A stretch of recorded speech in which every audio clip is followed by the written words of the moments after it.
আমরা এই মুহূর্তে শ্রীযন্ত্র মন্দিরের সামনে আছি। এই হচ্ছে শ্রীযন্ত্র মন্দিরের এন্ট্রি। এখানটা দিয়ে ঢুকতে হয়। এর সম্মুখে দেখতে পাচ্ছেন বিশাল বড় মূর্তি।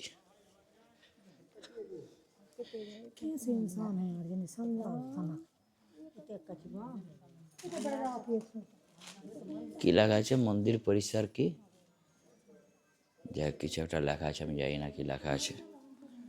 ভিতরে মা লক্ষ্মীর মূর্তি আছে।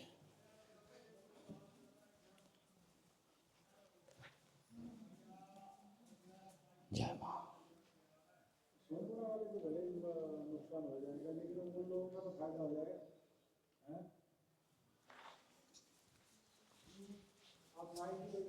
আমি জানি না এখানে ক্যামেরা অ্যালাউ আছে কিনা। ভিডিও তো করে নিলাম, বাইরে গিয়ে বন্ধ করি। এই মন্দিরের ভিতরে যেটা আছে সেখানে আমরা যেতে পারবো না।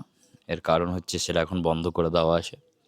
আগে ভিতরেও যাওয়া যেত এই মন্দিরটার, শুধু এই সামনের মূর্তি দেখেই চলে আসতে হবে এখন। আর ভিতরে যাওয়ার কোনো রাস্তা নেই। এই হচ্ছে সেই মন্দির চত্বর, চারিদিক জঙ্গল আর জঙ্গল।